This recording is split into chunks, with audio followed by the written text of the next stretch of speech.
Në këtë edicion do të ndiqni.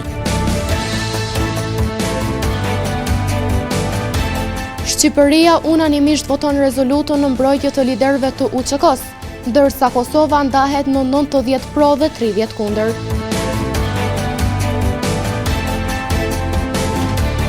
Inspektoriati Komunal në Xhakov kërkon bashkëpunim me qytetarët për mbrojtjen e hapësirave publike.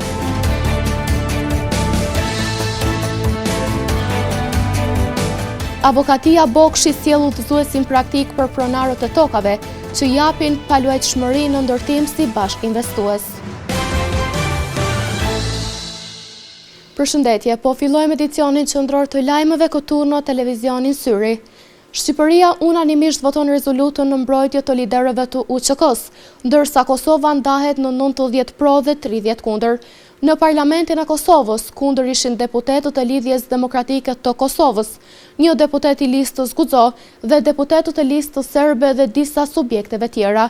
Profesori Melazim Koci në një lidhje virtuale me televizionin Syri ka pohuar se deputetët e LDK-s gabuan që nuk votuan. Plus deputetët që me ngritje dorë të deklarohen. Kush është për këtë rezolutë që është propozuar nga zoti Gruda? Kosova dhe Shqipëria kanë votuar mbrëm rezolutën për mbrojtjen e liderëve të ushtrisë çlirimtare të Kosovës, të cilët aktualisht ndodhen në Hag, por me një dallim mes dy shteteve. Përderisa Kuvendi i Shqipërisë votoi unanimisht rezolutën me të cilën synon të hedh poshtë të gjitha akuzat kundrejt ish liderëve të UÇK-s, në Parlamentin e Kosovës kjo rezolutë nuk o votua unanimisht.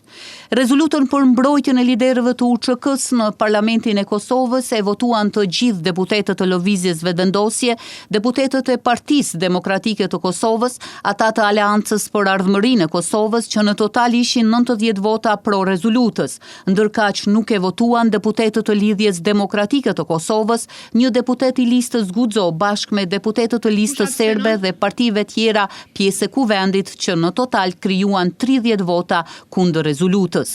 Politologu Melazim Koci në një lidhje virtuale për mediumin ton u shpreh se largimi i deputetëve të Lidhjes Demokratike të Kosovës nga ky votim nuk ishte i mirë. Vlerësisht pa asnjë hesititim e them që LDK-ja, Lidhja Demokratike e Kosovës, së radhë ja huçi. Rezoluta kërkonte nga dhomat e specializuara gjykim të drejtë mbi standardet evropiane, pra mbi standardet ndërkombëtare. Rezoluta nuk kërkonte amnestimin askujt, kërkonte gjykim të drejtë dhe të paanshëm. Ty po kujtoj, prokuroria në fjalën e saj në esencë tentoi kriminalizimin e luftës ushtrisë çlirimtare të Kosovës dhe, për më shumë, mohimin e të drejtës së shqiptarëve për të luftuar për liri dhe pavarësi në fazën e fundit të dezintegrimit të Jugosllavisë. Madje Koci përmendi edhe disa detaje për esencën e kësaj rezolute, duke treguar se çfarë kërkonte Lidhja Demokratike e Kosovës. Kur thuhet që zoti Selimi sulmonte postbllokët policore, ose që zoti Thaçi dhe Veseli shkonin në Shqipëri për të marrë armë në formë inkriminuese, kjo praktikisht dërgon mesazhin se shqiptarët e Kosovës nuk kanë pasur të drejtë të luftojnë për liri dhe pavarësi. Kjo është e drejta për liri, për luftë, për liri të çdo populli në botë është e drejtë universale. Dhe unë mendoj që kjo ishte esenca e rezolutës, pra kërkesa dërguar gjykatës në Hag që të ruaj standardet më të larta ndërkombëtare. Ndërkaq ajo çfarë kërkon te Lidhja Demokratike e Kosovës është diçka krejt tjetër. Të bësh një kërkesë të tillë pasi ka përfunduar faza e dëshmive, se nuk ka më procesi ka përfunduar, është në përfundim. Praktikisht dërgonte edhe një mesazh tjetër, thuase gjykata speciale po amniston dikë. Në fakt gjykata speciale e Hagës është duke tentuar të inkriminojë luftën e ushtrisë çlirimtare të Kosovës, dhe kjo është më e rënda. Profesori Koci gjithashtu tha se kërkesa e LDK-s ishte një huqje. Lidhja Demokratike e kësaj radhe ja huqi krejtësisht dhe ishte në frymën e kërkesave të tyre rëndom në këto 20 vitet e fundit, Përmbajtja e rezolutës që është neutrale do duhej të ishte edhe me disa nota më të larta, tha profesori Koci. Rezoluta është shumë neutrale dhe mendoj se ka mundur të ketë edhe nota pak më të larta. Qortimi për dhomat e specializuara në Hagë. Ajo është shumë e kujdesshme, kisha për të thënë neutrale, por mendoj që është dashur të futen edhe disa elemente tjera, duke dërguar mesazhin që nuk pajtohemi me inkriminimin, kriminalizimin e luftës lirimtare të Kosovës. Kujtojmë se rezoluta që kaloi dje në të dy parlamentet rikonfirmon përkushtimin institucional për respektimin e kushtetutës dhe të drejtave të udhëheqësve dhe luftetarëve të ushtrisë çlirimtare të Kosovës para dhomave të specializuara dhe zyrës së prokurorit të specializuar në Hagë. Edhe gjatë ditës së sotme ka vazhduar procesi gjyqësor ndaj ish-krerëve të UÇK-s në Hagë. Paraqitja e deklaratave përmbyllëse nga ana e ekipit mbrojtës të Recep Selimit do të vazhdojë edhe sot. Pastaj radha është e mbrojtjes së Jakub Krasniqit. Sot është dita e 5 prej kur kanë nisur deklaratat përmbyllëse të palëve. Po bëhen 5 ditë nga nisja e deklaratave përmbyllëse të palëve në gjykatën speciale të Hagës, ku po mbahen 4 ish-krerët e UÇK-s, Hashim Thaçi, Kadri Veseli, Recep Selimi e Jakub Krasniqi, të cilët po përballen me akuzat e ngritura nga zyra prokurorit të speciales, që të njëjtat i kanë cilësuar si të pabazuara. Pas fjalëve përmbyllëse që u thanë gjatë ditës së djeshme dhe të mërkurës nga avokatët dhe ekipet mbrojtëse të Hashim Thaçit dhe Kadri Veselit, gjatë ditës së sotme u thanë fjalët edhe për Recep Selimin dhe Jakub Krasniqin. Avokati i Recep Selimit, Jeffrey Roberts dhe ekipa mbrojtëse u shprehun se Selimi është tërësisht i pafajshëm për të gjitha pikat në akt akuzë të ngritura nga ZPS-ja dhe se të njëjtat janë të pabazuara. Tutje Roberts është shprehur se Selimi duhet të lirohet dhe të shkojë në shtëpinë e tij në Kosovë. Ndërka që avokatja Jakub Krasniqi, Dvenkate Zvari Alagjendra dhe ekipa mbrojtëse u shprehun se Krasniqi po privohet pa drejtësisht nga liria tash e 5 vjet. Alagjendra në deklaratën përmbyllëse në dhomat e specializuara të Kosovës në Hagë u shpreh se ekziston vetëm një opsion, që të merret vendimi për pafajësi dhe që Krasniqi të kthehet në familjen e tij. Në të gjitha këto 34 muaj gjykim, nuk ka asnjë dëshmitar që tregon se ai ka rrahur, torturuar apo keqtrajtuar ndonjë person. Kjo prokurori kryesisht mbështetet në spekulime dhe pretendime të pabaza, është thënë mes tjerash.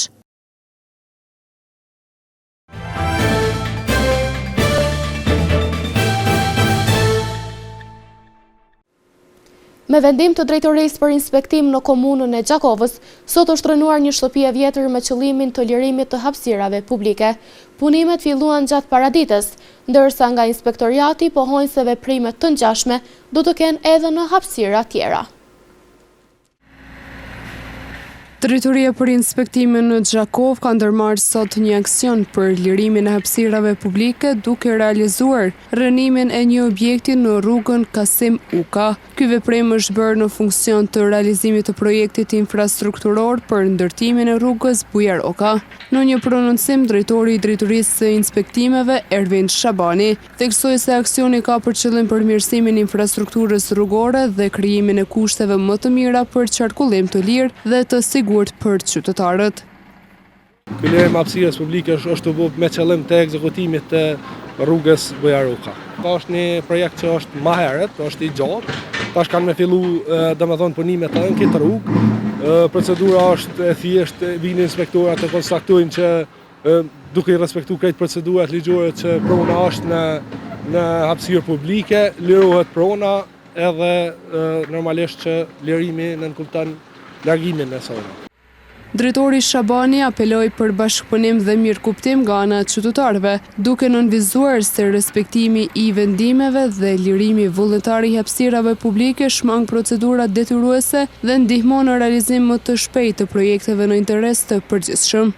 Unë piktuit i bëj thirrje krejt qytetarëve të komunës Gjakovës se të bashkëpunojnë me drejtorinë për inspektime edhe me komunën e Gjakovës, që me liru hapësirat publike, jo vetëm aty ku kanë më ekzekutu punime, po edhe aty ku janë s'ka me pas punime, po ku pengohet lëvizja e lirë të qytetarëve edhe e veturave të komunikacionit. Drejtoria e inspektimeve njofton se është lënë një afat që shfrytëzuesit e hapësirave publike në mënyrë të jashtëligjshme të aplikojnë në komunë për legalizimin e përdorimit të tyre.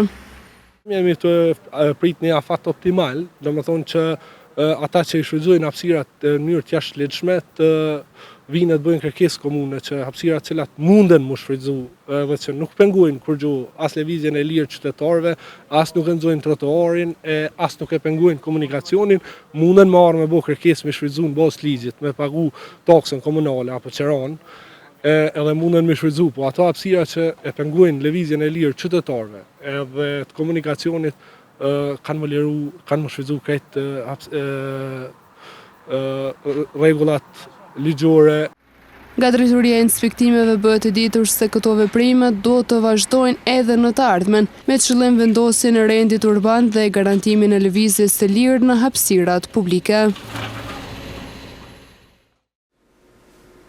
Mbetemi te tema e njëjtë dhe sjellim një tjetër prononcim të drejtorit të Inspektoriatit Komunal në Gjakov, Ervin Shabanit, i cili ka bërë thirrje te qytetarët që të jenë më të kujdesshëm në ruajtjen e hapësirave publike.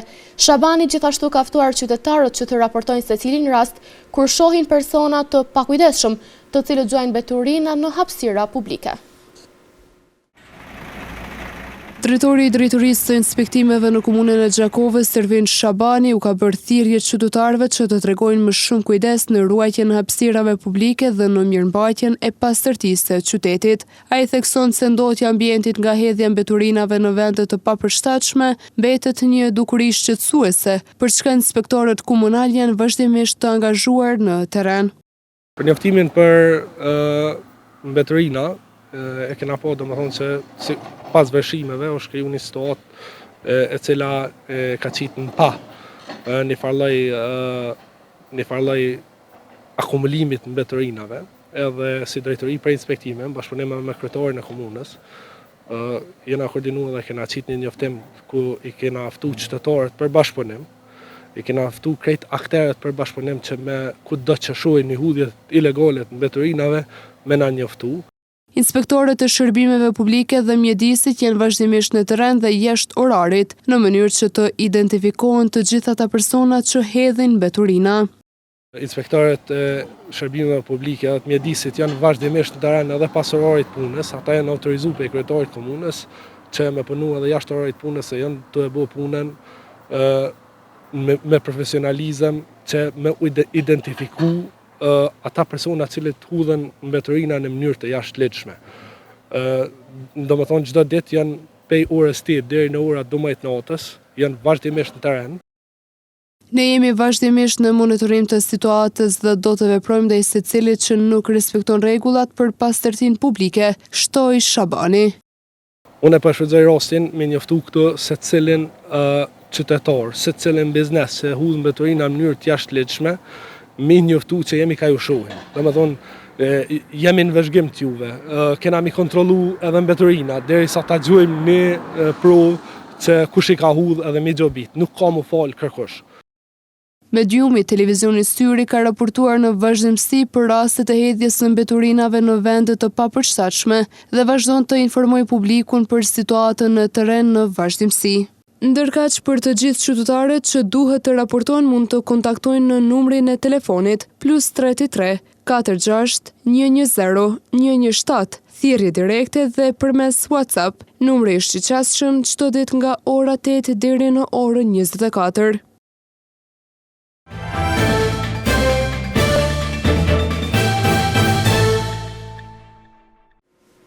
Avokatura Bokshi në Gjakov gjatë kësaj jave ka publikuar udhëzuesin praktik për pronarët e tokave që japin paluajtshmërinë në ndërtim si bashkëinvestues. Nga kjo avokati bojnë të ditur se udhëzuesi në fjalë do t'ju ndihmojë mjaftueshëm të gjithë pronarëve të tokave. Kjo pasi kontrata vetëm te noteri garanton formën, por jo mbrojtjen reale. Është publikuar një udhëzues praktik për pronarët e tokave që japin paluajtshmërinë në ndërtim si bashkëinvestues. Avokati Ylli Bokshi thot se nga praktika e përditshme ka parë se shumë pronarë hyjnë në këto marrëveshje pa informata të mjaftueshme dhe më pas kërkojnë mbrojtje ligjore kur problemi veç se ka ndodhur.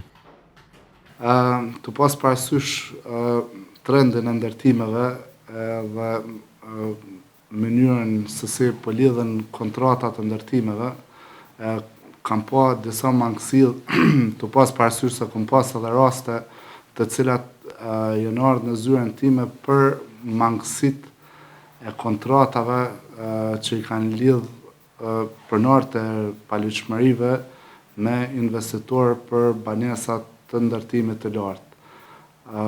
Mangësit kanë qenë se nuk kanë qenë kushtet e parapara për mbrojtjen e pronarëve të tokës. Domethënë ata kanë dhënë shtëpinë vet për ndërtim, ku aty janë rrit bavaki vet, edhe i kanë rrit edhe fëmijët, edhe në fund ka ndodhur që është rënu shtëpia, ka fillu më ndërtu objekte edhe ka skadu afati kontratës, investitori ka dështu me ndërtu objektin edhe ka mbet pa u përfundu. Ai pronari i tokës ka mbet pa shtëpi, investitori është shoqëri me përgjegjësi të kufizuar që nuk ka mundësi për shembull me u përmbaru ose mi detyru në një formë mi përfundu objektin, edhe i kam pas disa raste që janë dut mi çuar në gjykat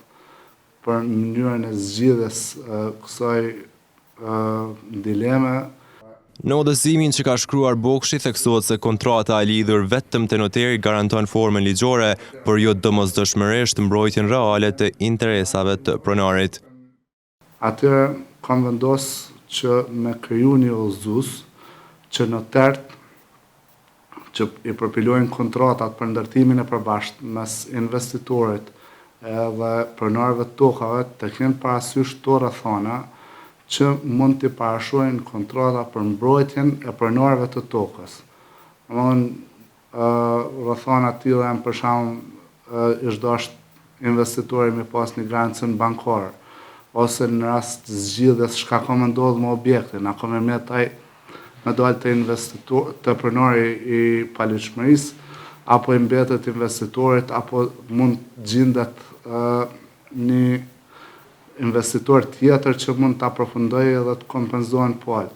Avokati Bokshi shton se nëse do të zbatoheshin standardet e rekomanduara në këtë udhëzues, numri i rasteve gjyqësore do të ishte dukshëm më i vogël. I kisha rekomandu palët që në Gjakov, veç në qytetin e Gjakovës janë 50 avokat që njonin prej tyre mi marr edhe kur kanë çështje të tilla mi përfaqësu që mi mbrojt interesat e tyre sa më mirë që është mundur. Nga zyra e avokatit Bokshi është prezantuar edhe një broshurë online ku qytetarët mund të informohen më gjerësisht me udhëzuesin praktik për pronat dhe të kuptojnë se si duhet të japin pronën apo tokën e tyre për ndërtim në mënyrë të sigurt dhe të mbrojtur ligjërisht. Nxënësit e shkollës ekonomike Kadri Kusari në Gjakov të profilit teknologji ushqimore, një pjesë të mësimit e zhvillojnë edhe në kabinetin e tyre, i cili sipas mësimdhënësve i plotson të gjitha kushtet praktike për të arritur rezultatet e planifikuara gjatë gjithë vitit shkollor. Nxënësit e shkollës së mesme ekonomike Kadri Kusari në Gjakov të profilit teknologji ushqimore, një pjesë të mësimit e zhvillojnë edhe në kabinetin i cili sipas mësimdhënësve i plotson të gjitha kushtet praktike për të arritur rezultatet e planifikuara gjatë vitit shkollor. Profesori i kabinetit të teknologjisë ushqimore Dem Selimi tregoi se sa ka nxënës të interesuar në këtë drejtim.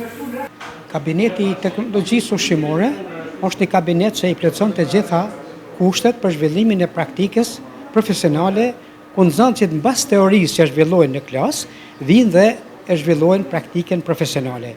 Kabineti si thash i plotson të gjitha kushtet për zhvillimin. Jemi të furnizuar shumë mirë me aparatura, që i kem pas më herët, por tani kohën e mërëm nga komunja kemi marrë disa aparatura të reja, siç është aparatura për akullore, aparatura për përgatitjen e picave dhe një nga shporeti që është ndër më modernit.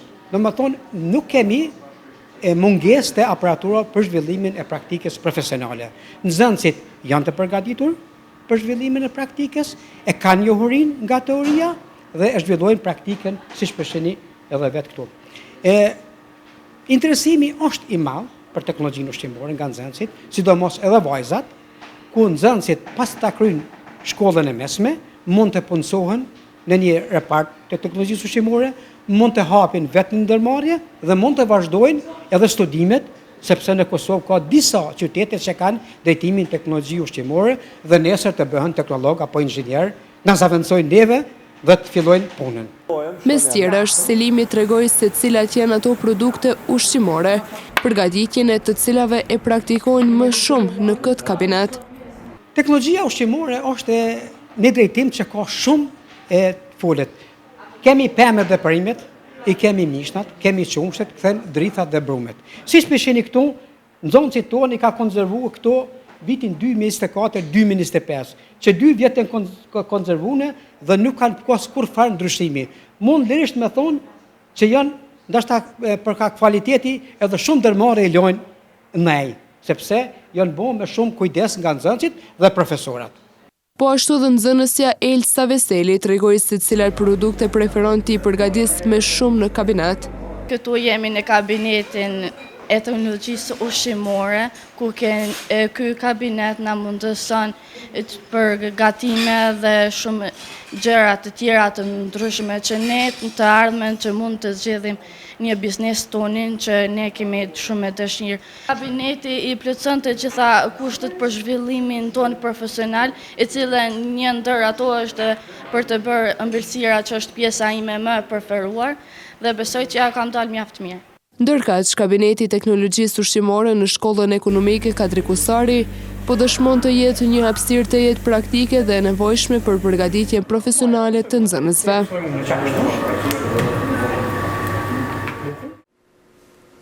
Radio për shumë qytetarë mbetet një nga mjetet më të besueshme. Ajo informon në kohë reale dhe sjell histori të shumta njerëzore, duke shërbyer si ur komunikimi edhe me zonat ku mungon teknologjia informative. Në Gjakov aktualisht veprojnë 2 radio, Radio Gjakova dhe Top Radio. E në shënim të 13 shkurtit, ditës së radios, ekipi ynë do të sjellë një kronik të realizuar me gazetarin shumë vjeçar, Faton Canhasi. 13 shkurti shënon ditën botërore të radios, një ditë e shpallur nga UNESCO për të promovuar radion si medium dhe për të vlerësuar të gjitha mundësitë që ajo ofron në informim, edukim dhe argëtim. Me këtë rast, gazetari Radio Gjakovës Faton Canhasi rrëfen rrugëtimin e tij 45 vjeçar në gazetarinë e radios. Është vështirë mi kësi kokën mbrapa dhe mi kujtu gjithë këtë rrugëtim.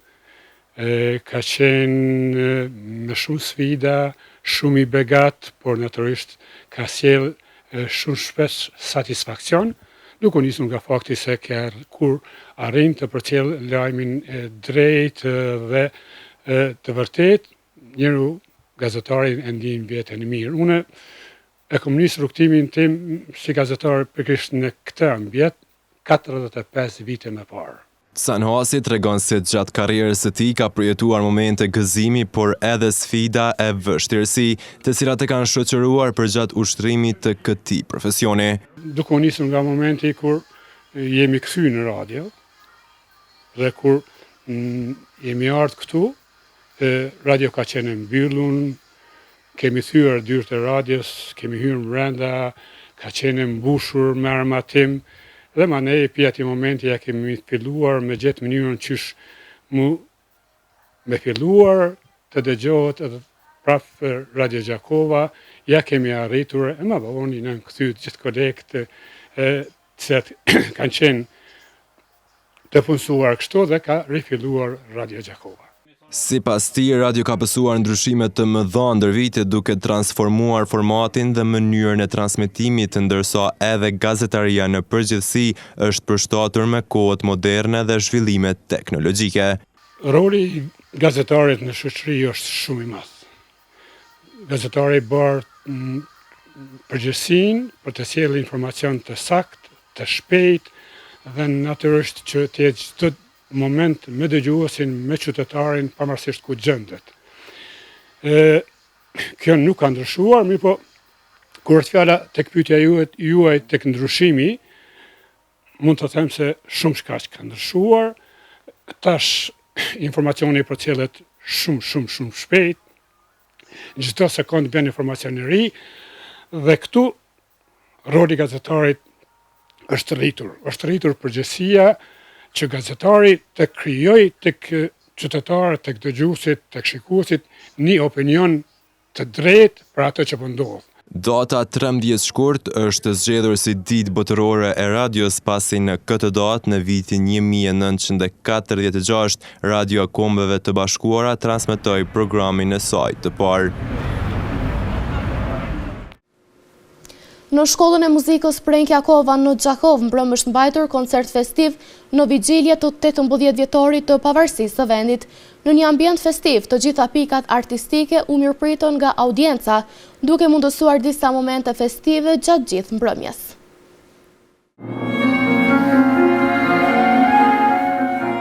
Në shkollën e muzikës Prenjakova në Gjakov mbrëm është mbajtur një koncert festiv me rastin e 17 shkurtit, ditës së pavarësisë së Kosovës. Drejtori i shkollës Kastriot Sada tha se si çdo vit shkolla e muzikës Prenjakova sjell para publikut këngë dhe orkestrime më të mira, duke shënuar këtë datë të rëndësishme me një program të pasur artistik. Edhe këtë herë, domethënë vigjilje të pavarësisë së Kosovës, ne kemi filluar të përgatitemi kohë më parë, sepse këtë kemi pasur në kalendar të punës së vitit shkollor, ku kemi organizuar koncerte dhe do të organizojmë koncerte në festa të ndryshme. Pra sonte u shfaq një koncert jashtëzakonisht i mirë, ku publiku pati facin që të ndëgjojnë nxënësit, ndër nxënësit më të mirë të shkollës, kur pikat soli janë përzgjedhur paraprakisht nga një komision profesional i shkollës sonë, të përbërë nga 3 anëtar, dhe e veçanta këtij koncerti ishte sepse u paraqit edhe kori i shkollës së mesme të ulët të muzikës, kori i shkollës së mesme të lartë të muzikës dhe orkestra e shkollës së muzikës bashkë me mësimdhënësit.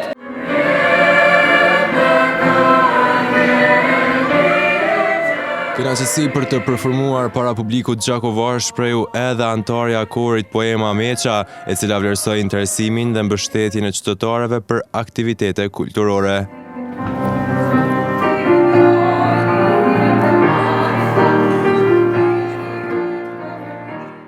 Provat janë shumë të gata, e kena që 2-3 muaj, edhe për fillimit vitit po ashtu, për këtë koncert kena ushtru shumë, se dojmë po më të mirën.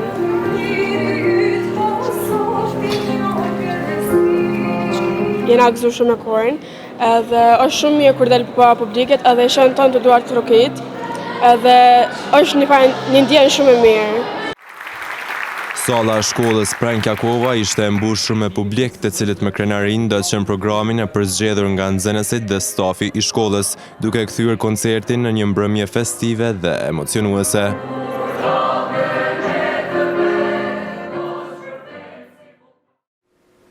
Në vazhdim të ndjekim parashikimin e motit për ditët në vijim.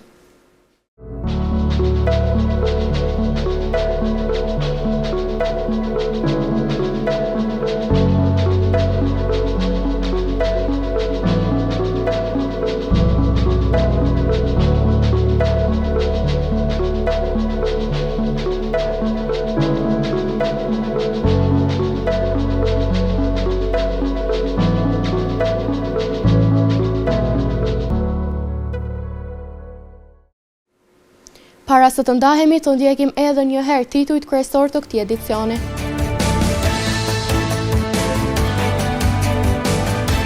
Shqipëria unanimisht voton rezolutën në mbrojtje të liderëve të UÇK-s, ndërsa Kosova ndahet në 90 pro dhe 30 kundër.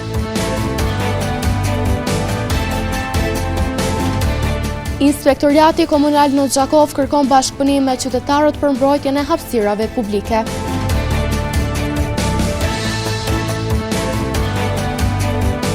Avokatia Bokshi sjell udhëzuesin praktik për pronarët e tokave që japin paluajtshmëri në ndërtim si bashkëinvestues. Këtu merr fund ky edicion qendror i lajmeve. Ju mund të vazhdoni të na ndjeni në televizionin Syri, si dhe në rrjetet tona sociale. Mirupafshim.